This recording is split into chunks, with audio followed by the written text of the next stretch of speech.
ദുഷ്പ്രവൃത്തിക്കാരുടെ നിമിത്തം നീ മുഷിയരുത്, നീതികേട് ചെയ്യുന്നവരോട് അസൂയപ്പെടുകയും അരുത്. സങ്കീർത്തനക്കാരനായ ദാവീദിന്റെ സങ്കീർത്തനമാണ്. നമ്മളിത് ഒത്തിരി വായിക്കുകയും ധ്യാനിക്കുകയും ചെയ്തിട്ടുണ്ട്. ഇവിടെ ദാവീദ് പറയാണ്, ദുഷ്പ്രവൃത്തിക്കാരുടെ നിമിത്തം നീ മുഷിയരുത്, നീതികേട് ചെയ്യുന്നവരോട് അസൂയപ്പെടുകയും അരുത്.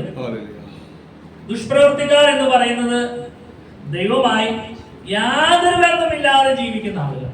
അതായത് ദൈവത്തോട് ഒരു ബന്ധവും ഉണ്ടാവില്ല. അവര് ദൈവത്തെ എതിർത്ത് സംസാരിക്കുക.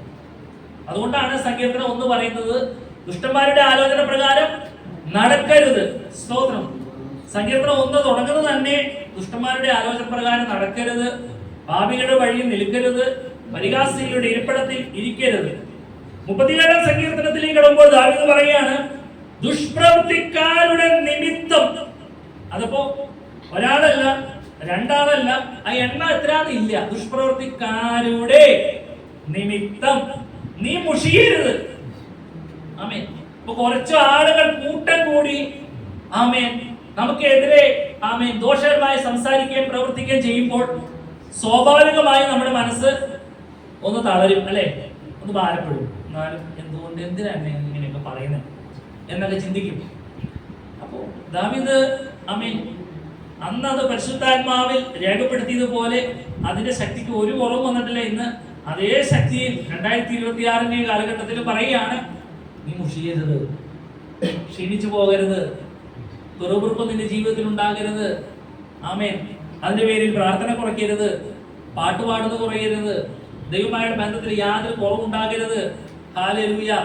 ദൈവമായുടെ ബന്ധത്തിലെ കുറവ് വരുന്നത് എന്താ? കർത്താവേ, ഞാൻ ദൈവത്തിന്റെ സന്നിധി ഇത്ര വിശ്വസ്തയോടെ നിന്നിട്ട് ഈ ദൈവവുമായി യാതൊരു ബന്ധമില്ലാത്ത ആളുകൾ എന്നെ ഉപദ്രവിക്കുന്നു, അല്ലെ? അപ്പൊ നമുക്ക് അവരെ പ്രതികരിക്കാൻ പറ്റുന്നില്ല, അവർക്ക് ദോഷമായി ഒന്നും ചെയ്യാൻ പറ്റുന്നില്ല. നമുക്കുണ്ടാകുന്ന കുഴപ്പം എന്താ ഉണ്ടാകുന്നത്? നമുക്കുണ്ടാകുന്ന ഒരു കുഴപ്പം ഉണ്ടാകാൻ സാധ്യതയുള്ളത് ഉണ്ടാകുന്നില്ല. കാരണം പരിശുദ്ധാത്മാവ് നമ്മെ വഴി നടത്തുന്നു, നമ്മെ സൂക്ഷിക്കുന്നു, അല്ലെ? പരിശുദ്ധാത്മാവ് നമ്മെ സൂക്ഷിക്കുന്നു, തടഞ്ഞു നിർത്തും. വേണ്ട, നീ ആ ചെയ്യുന്നു, നീ അതാണ് ചെയ്യാൻ പാടില്ല, നീ അങ്ങനെ ചിന്തിക്കാൻ പാടില്ല, നീ ദൈവത്തിന്റെ മക്കളാണ്. പരിശുദ്ധാത്മാവിന്റെ സാന്നിധ്യം ആമേൻ നഷ്ടപ്പെട്ട് നാം എതിരെ അതിന് ഈ പ്രവൃത്തി ഇങ്ങനെ കാണുമ്പോൾ നാം നിരാശപ്പെട്ട് അതിനെതിരെ പ്രവർത്തിക്കുന്ന എങ്ങനെയാണെന്ന് അറിയാമോ? ദാവീദ് തന്നെ പറയുന്നുണ്ട്, എതിരെ പ്രവർത്തിക്കും. ചെന്ന് അവരെ പോയി ഒച്ചപ്പാടുണ്ടാക്കുന്നില്ല, അവരോട് നീ എന്താ എന്നോട് ചെയ്തതെന്ന് ചോദിക്കുന്നില്ല. എന്താ പറയുന്നത്? ബൈബിളിൽ എന്താ പറയുന്നത്? നിങ്ങൾ ഇത്ര നേരം വായിച്ചല്ലേ, നമ്മളെല്ലാവരും വേണ്ടിയിട്ട് ഒരുമിച്ച് വായിച്ചു, അതിന് ശേഷം വ്യക്തി ഒറ്റയ്ക്കും വായിച്ചു. എന്താ പറയുന്നത്? ഓട്ടോമാറ്റിക്കായിട്ട് ഉണ്ടാകാൻ സാധ്യതയുള്ളൊരു, പക്ഷെ നമ്മൾ അതിനൊക്കെ ജയമെടുത്ത് നിങ്ങൾക്ക് ദൈവമക്കളാണ്. പക്ഷെ വളരെ സൂക്ഷിക്കണം. കാരണം പ്രതിയോഗിയായ പിശാച് ആരെ വിഴുങ്ങിട്ട് നോക്കി അവനിങ്ങനെ ചുറ്റി നടക്കുക, അല്ലെ?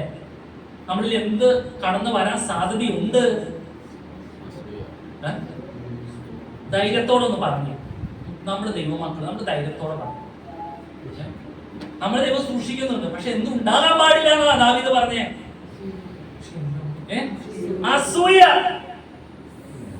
അസൂയ വരുമ്പോ ഈ ദുഷ്പ്രവൃത്തിക്കാരെ ആരും തിരിച്ചറിഞ്ഞില്ല. ഇങ്ങനെ ഒരു കുശുമ്പ് എനിക്ക് വന്നു എന്നുള്ളത് ആരും തിരിച്ചറിയുന്നില്ല. ഈ അസൂയ എന്ന് പറയുന്നത് ജഡത്തിന്റെ പ്രവൃത്തിയാ. ജഡത്തിന്റെ പ്രവൃത്തി നമ്മളിൽ കടന്നു വന്നാൽ പിന്നെ ദൈവത്തിന് പ്രസാദിക്കാൻ പറ്റുമോ? ദൈവത്തിന്റെ പ്രസാദം നമുക്ക് ലഭിക്കുമോ? ആമേൻ. പക്ഷെ നമ്മൾ അതിന്മേൽ ജയമെടുക്കാൻ വേണ്ടി ദാവീദ് ആ കാലഘട്ടത്തിൽ എഴുതിയതിന്റെ പവർ ഇന്നും തിരിച്ചറിയാൻ ദൈവമക്കൾ. ഇന്നും ദൈവത്തിന്റെ വചനം സങ്കീർത്തനം വായിച്ച് ധ്യാനിക്കുമ്പോൾ നമ്മുടെ ഉള്ളിന്റെ ഉള്ളിൽ ഒരു ബലമല്ലേ?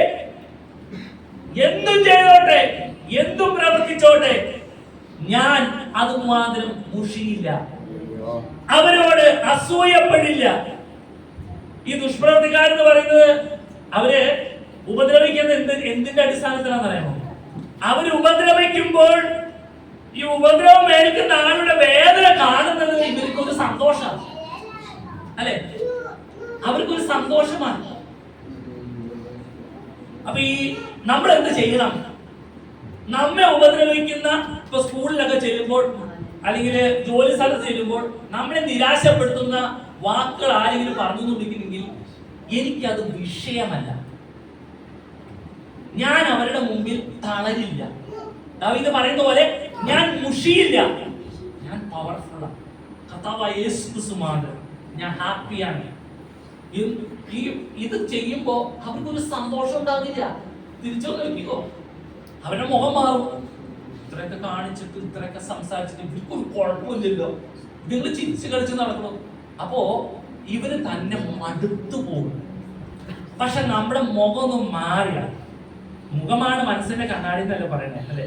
പെട്ടെന്ന് നമ്മുടെ മുഖം ഒന്ന് മാറിയത് അത് ഹാപ്പി ആവും. വിട്ടുകൊടുക്കരുത്. ദാവീദ് ഇവിടെ എന്താ പറയുന്നത്? ദുഷ്പ്രവർത്തിക്കാരുടെ നിമിത്തം നീ മുഷിയരുത്, മുഷിയരുത്. ഇതൊരു ഒരു ദൂതായിട്ട് അങ്ങ് ഏറ്റെടുത്തു, ഒരു ദൂതായിട്ട് ഏറ്റെടുത്തു. നമുക്ക് ഹാലലിയ. അപ്പൊ നമ്മൾ ചിന്തിക്കുന്ന കുറച്ച് പേര് നമ്മളെ കുറ്റപ്പെടുത്തി, കുറച്ച് പേര് നമ്മൾ അതല്ല ഈ ദുഷ്പ്രവർത്തിക്കാരെന്നൊക്കെ പറയുന്നത്. ഇപ്പൊ നമുക്ക് ഇപ്പൊ കഴിഞ്ഞ ദിവസം ചേട്ടൻ സാമ്പത്തികമായിട്ട് നല്ലൊരു ബുദ്ധിമുട്ട് അനുഭവിച്ചു അല്ലെ? നല്ല ബുദ്ധിമുട്ട് അനുഭവിച്ചു. നമ്മൾ ചിന്തിക്കുന്നുണ്ട് ആളുകൾ കുറെ പറയുന്നത് മാത്രമല്ല, പിശാച് തന്ത്രശാലിയാണ്. അവനറിയാം ഒരാളെ എങ്ങനെ പുഷ്പിക്കുക എന്നുള്ളത്. ചേട്ടൻ ഫേസ് ഒക്കെ മാറി, സൈലന്റ് ആയി, ഭയങ്കര ചിന്തിച്ചുകൊണ്ടിരിക്കുന്നു. ഇത് വേറെ ആരും ഇത് ക്ലെയിം ചെയ്യുന്ന അവരിട്ട് നമ്മൾ എന്ത് ചെയ്തു? ഒന്ന് കഷ്ടപ്പെടുത്താൻ ശ്രമിച്ചു അല്ലെ? ഒന്ന് പെൻഡിങ് വയ്ക്കാൻ ശ്രമിച്ചു. നീ മുഷിയരുത്, ഹാപ്പി ആയിരിക്കണം. അവരുടെ മുമ്പിൽ ഹാപ്പിയാണ്. മനസ്സിലാക്കണം, ഇതിലെ നടുവിലും പ്രവർത്തിക്കുന്ന ഒരു ദൈവമുണ്ട്.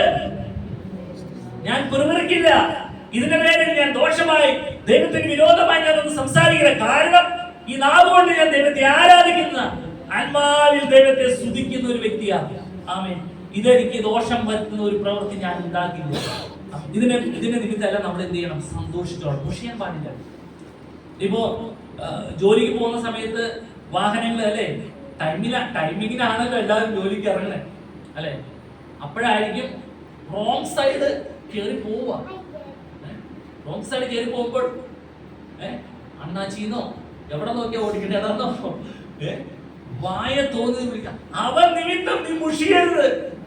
ഒന്ന് ബ്രേക്ക് അല്ലെ? ഈ ഗെയിമൊക്കെ കളിക്കുമ്പോ നിങ്ങൾ വണ്ടിയുടെ ഗെയിമൊക്കെ കളിക്കാറില്ലേ? അപ്പൊ എതിരെ വന്ന വണ്ടി ആകുമ്പോൾ നിങ്ങൾ എൻജോയ് ചെയ്തല്ലേ വെട്ടിച്ച് ഓടിക്കുന്നത് അല്ലേ? അല്ലേ? അല്ല അങ്ങനെ വെട്ടിച്ച അതങ്ങനെ അത് വന്നാലേ ആ വണ്ടി ഓടിക്കാനൊരു സുഖമുള്ളൂ. അതാണ് ഗെയിം എന്ന് പറയുന്നത്. എന്നതുപോലെ ഈ റോഡിൽ ഇറങ്ങുമ്പോഴും ഗെയിമാന്ന് ചിന്തിച്ചോണ്ട് അപ്പുറത്ത് വണ്ടി വരും. അപ്പൊ ചവിട്ടണം ഇരിക്കാതെ പോകണം എന്നുള്ള രീതിയിൽ അങ്ങനെ ഓടിച്ച് അപ്പൊ ഹാപ്പി ആയിട്ട് പോകും. കാര്യങ്ങൾ ഹാപ്പിയായി, രസമല്ലേ? ഗീറൊക്കെ മാറി. അല്ലാണ്ട് ഫോർത്ത് ഗിയർ തന്നെ 5 ഗിയർ തന്നെ ഞാൻ പോവുള്ളൂ, എനിക്ക് ഗീർ മാറ്റി മുമ്പിൽ ആരെങ്കിലും തടസ്സം ഉണ്ടാക്കാൻ പാടാന്ന് പറയാൻ പറ്റില്ല. ബ്രേക്ക് ഇട്ട് ഗീറൊക്കെ മാറി റോട്ടിലോട്ട് ഇറങ്ങിയ നമ്മൾ ടാക്സ് അടയ്ക്കുന്ന പോലെ തന്നെ അവരും ടാക്സ് അടച്ചേ അല്ലേ? നമ്മൾ ഗെയിം ചാർജ് ചെയ്യുന്ന പോലെ തന്നെയല്ലേ വേറെ ആളുകൾ ചാർജ് ചെയ്ത് വണ്ടി ഓടിക്കൊണ്ടിരിക്കുന്നത്. റോട്ടില് നമുക്ക് എല്ലാവർക്കും ഒരേപോലെ തുല്യ അവകാശം. അപ്പൊ അതുകൊണ്ട് അവര് പറഞ്ഞു. അപ്പൊ നമ്മളെല്ലാത്തിനും ഒരു ക്രമീകരണം അല്ലെ? ഒരു സമീപനം വരും. അവിടെ നമ്മള് ദൈവമക്കളാന്ന് തിരിച്ചറിയണം അല്ലെ? പലപ്പോഴും ഹല്ലേലൂയ പതറിപ്പോവും അല്ലെ? പറ്റാതെ എന്തെങ്കിലുമൊക്കെ നമ്മള് പറഞ്ഞു പോകും. പക്ഷെ ഇവിടെ വചനം പറയുന്നത് നീ മുഷിയരുത്. ആ വണ്ടി ഓടിച്ചപ്പോൾ നിമിത്തം നീ മുഷിയരുത്. ചില്ലതാകുമ്പോൾ ചിരി വരണം. എതിരെ വരുന്ന വാഹനം അവൻ ലൈറ്റ് ഡിം ചെയ്തിട്ടില്ലെങ്കിൽ ഞാനത് സൗകര്യം ചെയ്യണതാണ്. ആ വണ്ടി ഇങ്ങനെ നേരെ നോക്കും. അപ്പൊ അവൻ ലൈറ്റ് ഡിം ചെയ്യും. അപ്പൊ നമ്മൾ തിരിച്ചറിയില്ല പിശാച് നമ്മുടെ ജയം എടുക്കുന്നുണ്ടോ എന്ന്. ഹല്ലേലൂയ.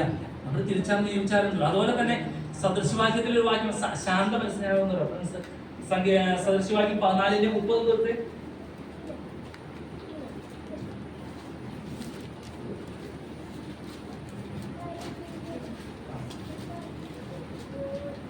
ശാന്ത മനസ്സിൽ ദേഹത്തിന് ജീവൻ, അസൂയയോ അസ്ഥികൾക്ക് ദേവത്വം.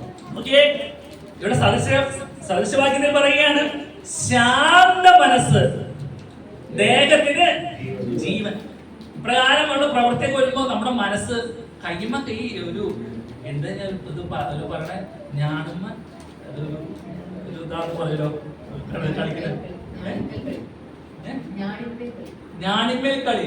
ഈ വണ്ടി സ്റ്റീറിംഗുമ്മയാണ് നമ്മുടെ കളി ഇരിക്കുന്നത്, പ്രകൃതി ഇരിക്കുന്നത്. നമ്മുടെ ശാന്ത മനസ്സല്ലെങ്കിൽ പിന്നെ ഗീറൊക്കെ ഇങ്ങനെ മാറി വണ്ടിയൊക്കെ ഓടുമ്പോണ്ടല്ലോ അപ്പുറം ഇപ്പുറമൊക്കെ അവരൊക്കെ ഓരോ പാവം പിടിച്ച ഒരു വണ്ടി ഓടിച്ച് വന്നിട്ടുണ്ടാവും. നമ്മുടെ ദേഹത്തിന് ജീവനാണ് ശാന്ത മനസ്സ്. എല്ലാത്തിനും ഒരു സ്വസ്ഥതയുള്ള ഒരു മനസ്സ്. അതില്ലെങ്കിലോ ബലൂൺ തീർപ്പിച്ച് പൊട്ടിത്തെറിക്കാൻ പോലെയാ. അതുകൊണ്ട് പിന്നെ എന്തുകൊണ്ട് ഗുണമുള്ള ഒരു ശബ്ദമാണ്, പിന്നെ ആ ബലൂൺ ഉപയോഗിക്കാൻ കൂടില്ല. അതുപോലെ ആയ ജീവന് ആപത്ത, ദേഹത്തിന് ജീവനല്ല, ദേഹത്തിന് ജീവനാ. അല്ലെങ്കിൽ അത് അങ്ങില്ലെങ്കിൽ അപകടമാണ്. സ്തോത്രം. ശാന്ത മനസ്സ്. നമുക്കൊക്കെ ഒരു ശാന്ത മനസ്സ് വേണമെന്നൊക്കെ നമ്മൾ ആഗ്രഹിക്കാറില്ല അല്ലെ? ശാന്ത മനസ്സ് വേണമെന്ന് ആഗ്രഹിക്കും. പക്ഷെ പലപ്പോഴും നമുക്ക് ശാന്ത മനസ്സ് ശാന്ത മനസ്സിന് നമുക്ക് ഉടമയാവാൻ പറ്റാറുണ്ട് ഇല്ലേ? മീനുവിന് പറ്റാറുണ്ട്. എനിക്ക് ഞാൻ ശ്രദ്ധിക്കാറുണ്ട്, മീനുവിന് കഴിയാറുണ്ട്. ആമേൻ.